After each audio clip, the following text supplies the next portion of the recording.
The United States has a long history of interfering in the affairs of Iran, and the recent week-long riots in the Islamic Republic provided a fresh opportunity for Washington to once again exhibit its desire to meddle in the country's affairs. Upon America's request, the UN Security Council held an emergency meeting on Friday to discuss the unrest in Iran.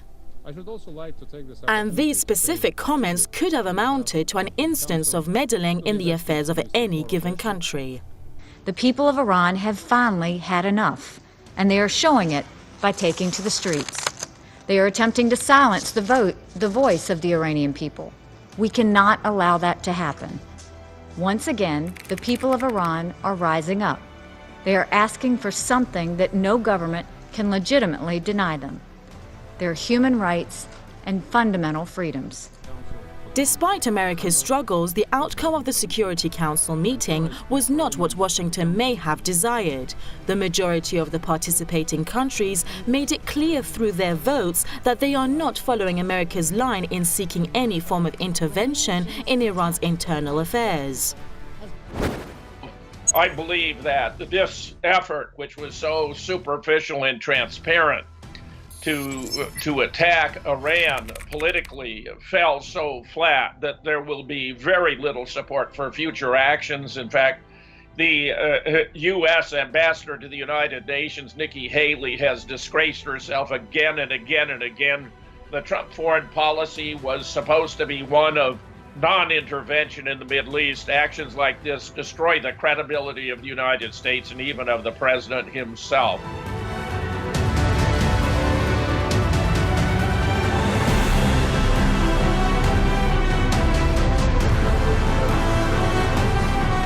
Differences of opinion inside the Security Council toward America's initiative to call for an emergency meeting of the Security Council over Iran also emerged on Friday. France's ambassador to the United Nations told the council meeting that the protests in Iran do not threaten international peace and security. He emphasized that member nations must be wary of any attempts to exploit this crisis for, quote, personal ends. This was seen as an implicit criticism of the U.S. for calling the meeting.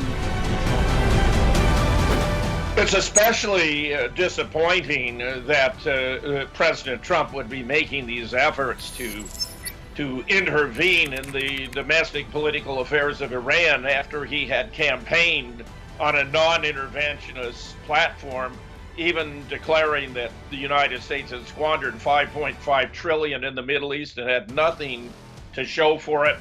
Most of us here in the United States took him seriously. In fact, it was voters in rural counties in the Rust Belt states of Pennsylvania, Ohio, Michigan, and Wisconsin who had so many casualties from the Middle East that they voted for Trump in the belief that he was the less likely of the two candidates to continue to pursue these wars in the Middle East.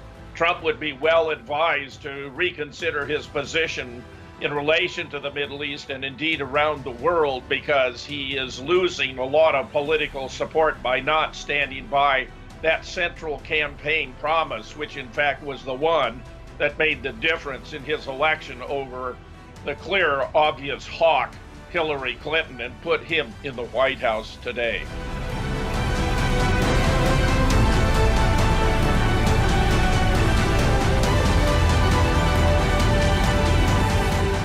Meanwhile, Iran has accused the United States of using bullying tactics by calling for an emergency meeting of the Security Council over the week-long protests. A move, the Islamic Republic says, was beyond the agenda of the Council. Iran has also said it has hard evidence the recent riots in the country were clearly directed from abroad. It had already become clear that the administration of US President Donald Trump is unhappy about the recent achievements made by the Islamic Republic at home and abroad. But America is not alone over this. Saudi Arabia and Israel are also specifically unhappy with every step that Iran makes toward prosperity. And to the same degree, they are looking for any chance to stop Iran's progress. So when Iran says the recent riots were directed from outside, it is not very difficult to assume who the culprits could be.